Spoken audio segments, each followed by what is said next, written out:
Hey everybody, welcome back. It's great to be back. Another beautiful day, great chance to film outside here in God's creation. So I left you last time with a few questions. What are you doing and is it making you happy? So, is it? And is it something that you're doing, something that takes more and more of it to get the same amount of pleasure? Is it something else? Where is it giving you just short-lived satisfaction, not something that you know is going to make you happy in your future, tomorrow, next week, if you're to tell someone, or worst case, admit it to someone? Is it something that's going to make them happy, or make you feel good about that? And then where is it going to take me? Where is it going to take me into my future? Hopefully you've taken a really good inventory of those things, what you're doing in your life, and asking those tough questions of yourself. So those kind of the questions that you're going to ask yourself if you're living what you're doing.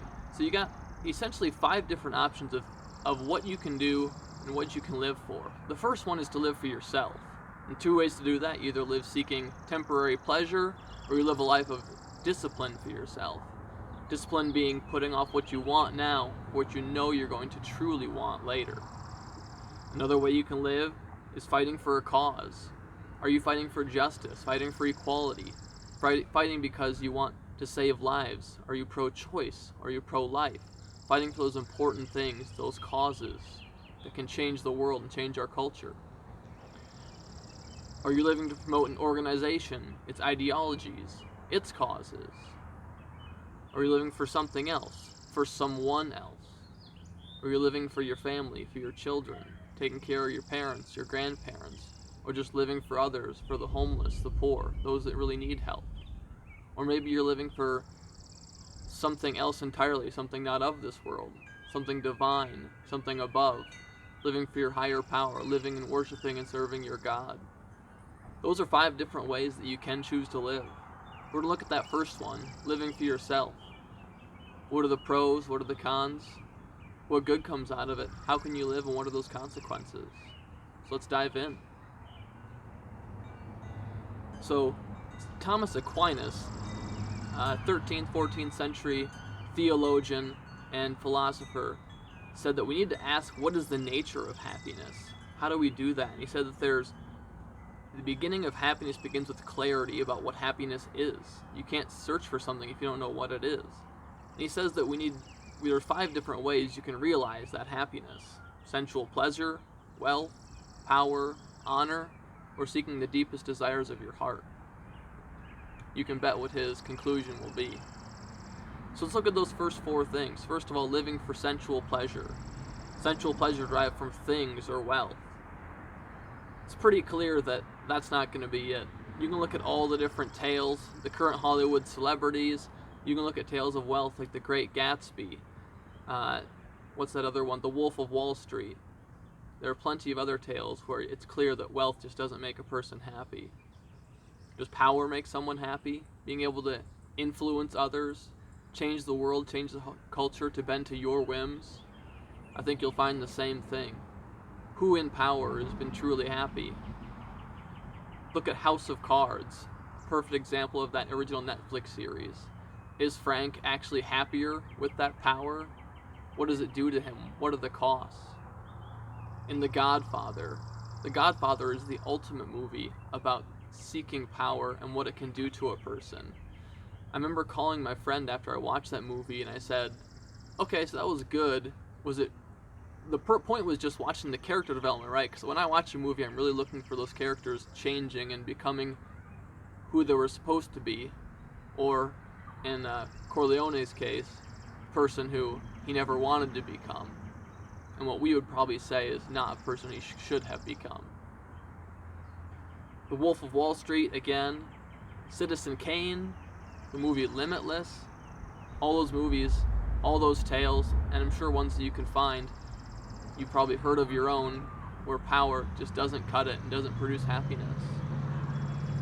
A funny example would be The Dictator with Sacha Baron Cohen, what power does to him, and you can tell that he has all the power and all the wealth, but has none of the love, none of the friendships, none of the cuddles as he is searching for. So, clearly it's not power. What about just seeking recognition or honor or respect. Our culture is hugely seeking respect and recognition. People are spending $250,000 to $300,000 on houses, $30,000, $40,000 on cars, $1,000 on a phone, $200, $150 on a pair of shoes, on clothing, on designers, on brand names. For what? Is it keeping up with the Joneses? Is it seeking recognition? And what for? It's nice to be liked. It's nice for people to look at you and say, hey, that person's doing all right. They're living all right. The common expression nowadays is, that person's living their best life. And I'm quite torn as to what that expression really means. What does it mean to live your best life? And I guess that's kind of what I'm getting at with this podcast. And again, you can look at fame and acknowledgement. Look at all the divorces, all the drug use, all the deaths that happen in Hollywood and with the most famous. It's clearly not that. We don't live in so much of a culture of honor anymore in the United States. When you think of cultures of honor, you think of the East, in Japan, China, and Eastern cultures, seeking honor for their family, their ancestors, and maybe that's a bit historical and archaic, but I still think there's a great looking of honor, and the old boy system is really prevalent over in the East. I've been recently listening to the audiobook of the Iliad, Homer's great epic, and the fate of Achilles, the fate of Agamemnon, it couldn't be changed even if they wanted to. They lived the life they wanted to because of honor. Achilles had two options. He could go, and if you haven't read the Iliad, please do. If you want a terribly abbreviated version, you can watch Brad Pitt's movie Troy, which is an awesome movie, no doubt, but be sure you read, or what I'm doing, listening to the audiobook of the Iliad right now, be sure you listen to that, or read that. But he was given two options. If he was to go to Troy, he would be remembered forever, and the story of Achilles, the great warrior, will be told forever, through all generations. 2,700 years later, it's still being told in the Iliad.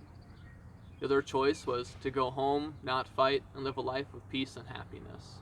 And we all know what he chose. Is honor worth that? Is recognition worth all that? Does that produce happiness?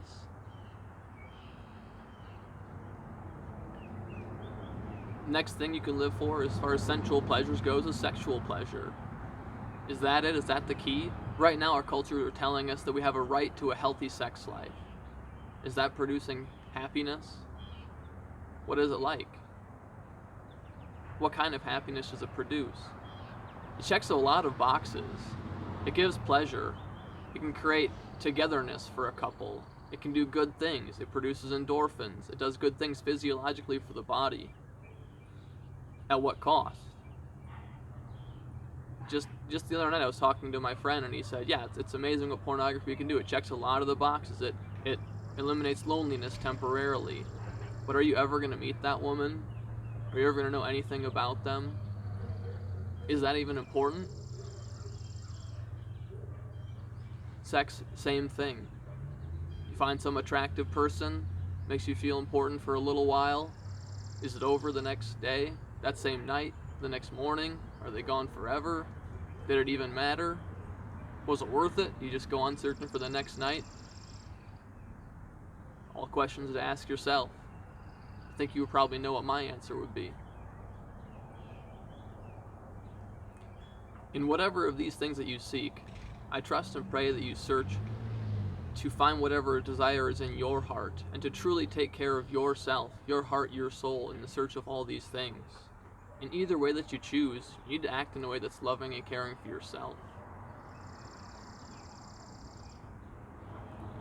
You're looking for yourself. Find that person, that wonderfully unique person. People talk about how your fingerprint, there's no one else on earth that has the same fingerprint as you. Maybe no one else in history that has your same fingerprint.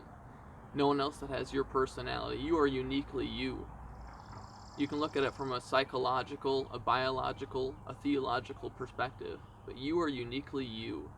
And that's a wonderful thing to be. Really give that some thought. You are you, and no one else is. No one else can ever be. Live that. Respect that. See your individuality and how incredibly valuable you truly are. We all make mistakes. We all have weaknesses. You're not the sum of your weaknesses. You are uniquely you, and you are good. We mess up. We make mistakes. We all have that power to come back. You are not the sum of your failures and your weaknesses. You are the sum of the Father's love for you. So some questions to end this episode on. First off, am I living in a way that I'm loving myself? Am I showing myself the respect that I uniquely deserve? The next question, should I be thinking about others, causes, ideologies, a divine will, a God, the God, instead of myself in the way that I live? How am I living? How am I living, and how is it working out for me? How do I feel when I go to bed, late at night, when I'm deep in my thoughts? How is this lifestyle working out for me? And then finally, as Aquinas asks us to ask ourselves, what is the deepest longing of my heart? What is the deepest longing of my heart? Aquinas, in his arguments and in this podcast, I think we've dispelled wealth, honor, power. There are only a few places in which to seek happiness. In the next few episodes, we'll go through some of those other ones. Seeking happiness in ideologies, in organizations, in causes, in others, in loved ones, in divine powers and God. There's a lot of deep thoughts and deep questions in this. There's a lot of pain and a lot of struggle that comes through this. You don't grow if you don't struggle. I pray and I hope that this podcast, these questions, can really get you to the deepest parts of yourself and ask yourself, how am I living?